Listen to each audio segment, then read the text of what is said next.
Hello again. This is Dr. Kristy Grayson, the marketing doctor, and this is the second in a series of two videos to talk about email as a part of your promotions mix.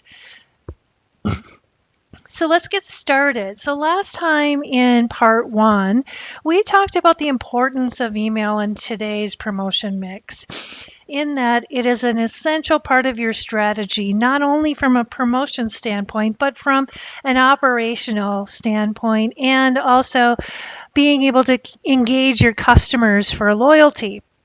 We talked about the key elements of an email. We looked at some examples of best practices and some emails that needed a little bit of work. So today what we're going to discuss is the important topic of email compliance. We're going to talk a little bit about analyzing email performance and analytics, and then just a little bit about platforms and service providers. So let's get started. I will warn you ahead of time that as a business person, regardless of whether you are a marketer or anyone else in the organization, it is critical for you to understand compliance related to email. I can't stress this enough. I don't want any of you ending up in compliance jail if there were such a thing, but it's really important for your business to follow the rules. And the rules are to protect consumers. So this is an important concept for you to understand. So I want you to familiarize yourself with the Federal Trade Commission. I have this link in Canvas, and there's a couple of things we're going to talk about. First is the CAN-SPAM Act, which really was designed to protect consumers against spam, unwanted communication, and fraud. So there's a number of different things that you have to do when you are building and communicating through email. So I've got these outlined here, and we're going to go again. We're going to go through each of these individually. The first one is you must have permission to email the people on your list. So there are two types of permission. The first is implied, which means the person has done business with you in the past, but they have not given you permission through opting in to a communication. So this is implied. So you go to the grocery store, you buy something, they figure out, they may match your phone number with an email address, and they imply that because we have your phone number, you are a customer, we will send you emails. The second is express permission, where somebody has gone into your website or into an email and has opted in to get email campaigns using their email address in a subscribe form or entering that information into your store. So it's up to you to decide whether you want to express permission or whether you want to imply permission based on if somebody has done business with you before. So the tricky thing about implied permission is, it's probably not going to be a big problem for you if somebody complains. However, what the issue is that from a compliance perspective, you may be okay, but from a customer relations perspective, if I don't want to hear from you, I don't give you my email address, I may not be happy with you as a business that I'm working with. So those are the things you have to think about. There is another, actually I'm going to go back to the list. So let's talk about CAN-SPAM, and I want you to go back to the Federal Trade Commission and look at this. First of all, do not use misleading header information. Your from, as we talked about in the anatomy of emails, has to be from you. Your reply to has to be from you. You must include the originating domain name and the email address. It must be accurate, and it must identify who you are affiliated with. So don't make up any pen names here when it's the reply to or from. You must not use deceptive subject lines, meaning you must accurately reflect what is in the message. So if I'm going to tell you you're going to get a free vacation to Mexico, and then when I open the email and it's all about buying a box of Cheerios, that is a disconnect. You may not have a difference between what I'm telling you to get you to open the email and what is in the email itself. Identify the message as an ad. The law gives you a lot of leeway in how to do this, but you must disclose clearly and conspicuously that your message is an advertisement. You must, as I mentioned when we talked about the footer of the emails, you have to tell people where you're located. Not just that, you have an email address or that you might have a website, your physical postal address must be on there. Tell recipients how to opt out. We talked about unsubscribing. This is really important. You must allow them to be able to opt out from future emails from you. And you must keep that opt-out list fresh. So when I worked in the email industry, we refreshed our list every 7 days and made sure that as quickly as possible, we were not emailing anybody who had opted out. The compliance is 30 days after you send your message. I cannot tell you enough how critical this is. If you do not honor opt-outs, you can be dismissed of being able to send emails. And then finally, as a person, I've managed emails in store, or in-house with our own proprietary email systems.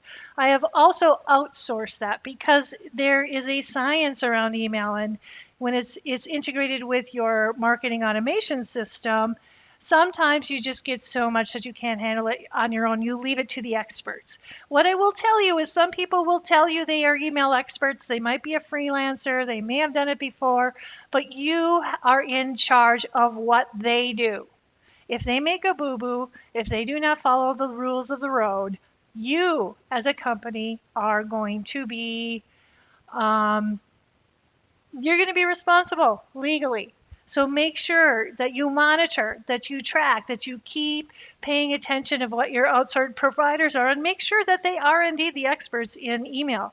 Because, maybe you can handle understanding all of the compliance and in the best practices. So if you do outsource, keep an eye on it.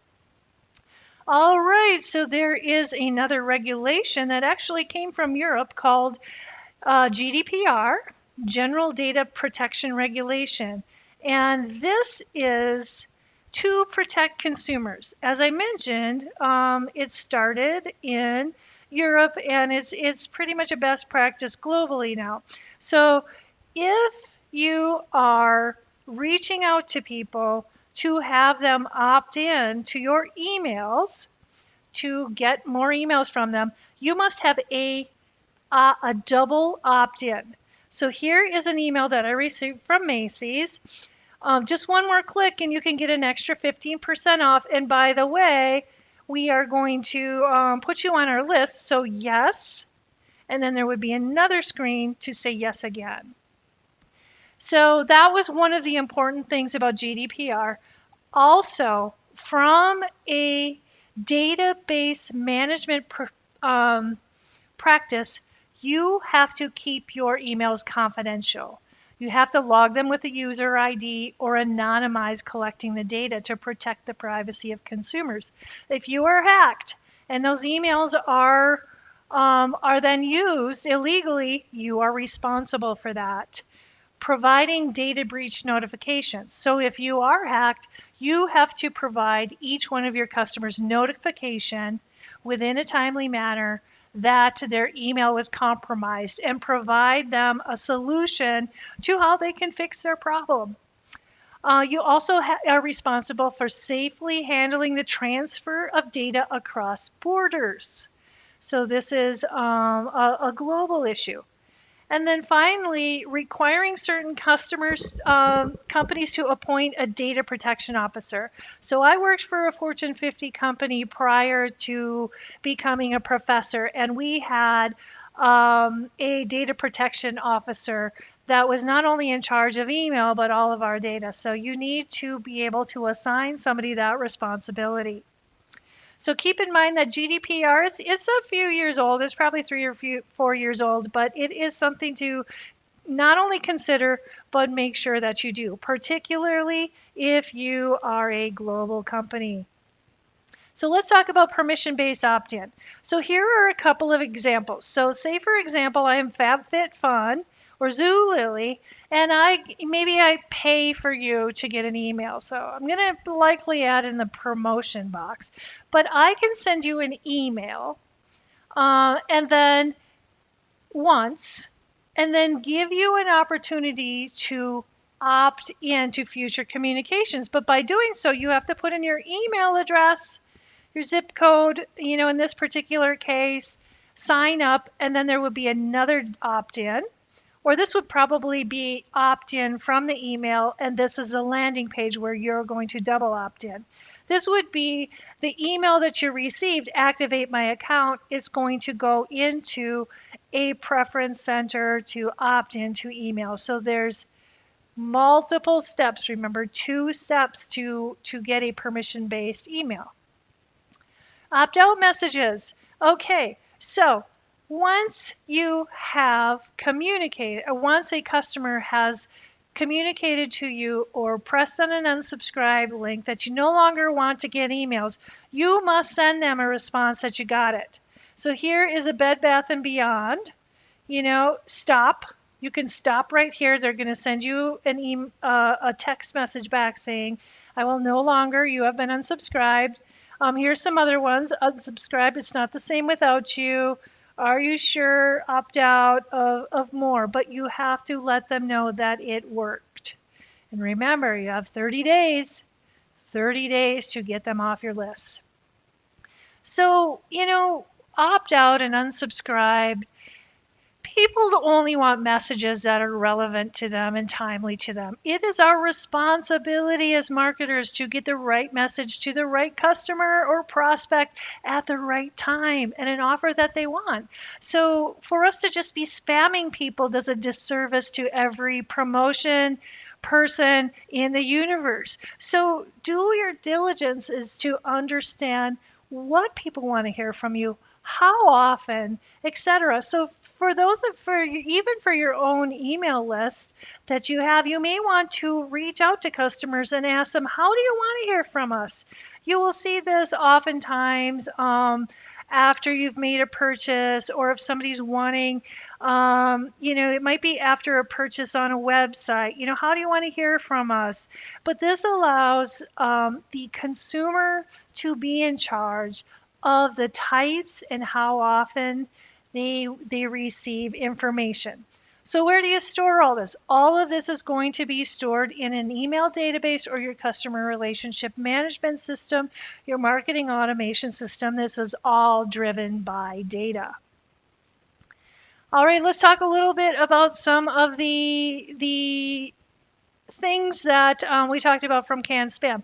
Header information. So here, make sure you're not misleading the customer. So here it says, from Converse, it is who it is, subject line, get 20% off, Chuck Taylor and All-Star. So here when you click on it, the offer matches the offer in the body of the email. And it stipulates that you may not mislead. There cannot be a disconnect. This can't say 20% and have this be 10% or a BOGO or any other offer. It must be consistent. Identify your email as an advertisement. So in this case, you're going to be able to see here that you're going to select in your email or as you're building your email that it is a promotional email. It's going to land in the promotion box. So this law specifically gives you a little bit of a leeway. But if it is an advertisement and you don't log it as so, and you just keep saying this is operational, you are going to be flagged. Include your address. Remember, I mentioned that here. Your address here this is an email I got from an academic association I belong to, so Beta Gamma Sigma clearly includes their postal address, their phone number, how to reach them. So it's just not good enough to give them a link to your website and have them search for it. You must put this in the footer of the email.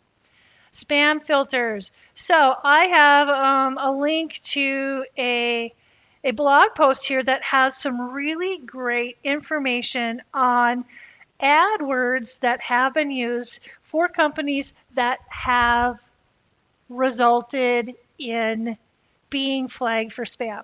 And I'm not saying that you can't use these words because there might if you follow all the best practices, you might be okay. But if you start to mix things like free is a big one, or official or call free, or something that sounds too good you're the big winner, those types of things, if it sounds too good to be true, don't use it. That is the rule of thumb. So I know that's a lot of information in terms of compliance, but you really need to understand this important information because it is whether your business might be flagged, might be fined, might be turned off. So it is in the best interest of your business to have an email expert. You need to understand the rules of the road, and maybe if it's too much for you to do on your own, be sure to get an expert email provider who can help you with this. And keep an eye on them. Make sure that they're following their own best practice. All right, so let's switch now to measurement. So all these emails are going out there. What's beautiful about an email is that you can click on an image, a link, a call to action, a learn more, go to a landing page. Every piece of information that you click on within that email is part of your consumer behavior. So it's important for us to understand the behavior of consumers, which image resonates, which subject line was the best, which piece of header copy or body copy or offer. Each one of these are going to help you be able to understand what pieces of information, what messaging on each email is going to have the highest conversion. It will also allow you to better understand how do consumers want to interact with you. Maybe they prefer to learn more within the email. Maybe they prefer to go to a landing page or talk to somebody.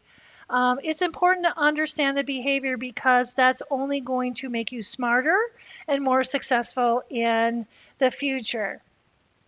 One of the other things about Clickstream Behavior is it helps you really understand who your target audiences are, who is responding, all of the demographics, all of the psycho and behavioral psychographics, behavioral information, and really understand who is using who is opening, who is buying. So Clickstream Behavior is very scientific. There's a bit of art to it, but it is definitely worth your investment to do this occasionally. So here is a few things on email analytics. And if you've looked at my promotions measurement or my marketing analytics videos, you know that I provide you a lot of information on how to understand your email, your analytics, your promotion analytics. First of all, a click-through rate is one of the things that we often looked at. A click-through rate is the percentage of recipients who clicked on one or more links that obtain inside the email. So if you just open it, that doesn't mean that it means anything. You could open it by accident. Sometimes email browsers will, if you hover over it, it will log as an open. This is you've gone into the email and you've clicked on a link. So this is how you calculate it. And then you are going to be looking at your percentage of people who click through the email. And of course, you want to have a high percent of this. Conversion rate is the actual percentage of email recipients who not only clicked on the link, but did your desired action. So remember when we talk about setting SMART goals, setting objectives, an action could be maybe they went to a landing page, maybe they added something to cart, maybe they watched a video.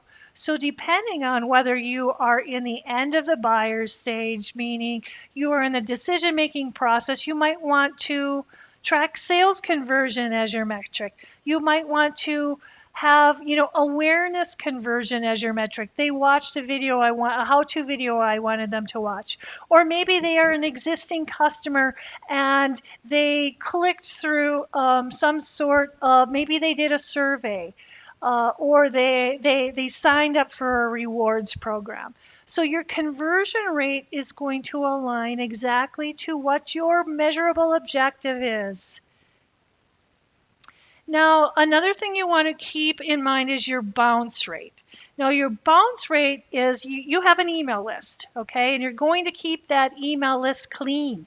You're going to take the opt-outs as often as you can, no later than 30 days of when they opted out, and you've got this list. So you are sending out your emails to your list, right? So the bounce rate is the percentage of total emails sent that could not be delivered. So remember all of our compliance. Remember our best practice. If you are flagged as spam, it's not going to be delivered. If somebody has unsubscribed to you, it's not going to be delivered. If you bought an email list with a bunch of junk emails, they're not going to be delivered. So we want to keep that bounce rate as low as possible. So then another thing that's important, so sometimes we just want to communicate with our customers. We want to build loyalty and advocacy. Maybe your goal is not to gain revenue, but it is to get more followers on your social site, or to add to your customer base. Maybe it's a friends and family promotion and you want them to forward it on. So the share this button is also a sharing and forwarding rate is something you might want to consider. So these are sort of the analytics. When do emails get opened? How often? What percentage? Which segments are engaging with you? It's all about the target audience, understanding them. A/B testing. Are you testing subject lines? Are you testing imagery? Are you testing messaging? Creative call to action, and then unsubscribe rates. So here is an example of an email dashboard. So when I worked for my last company in smart home products, we looked at emails every week.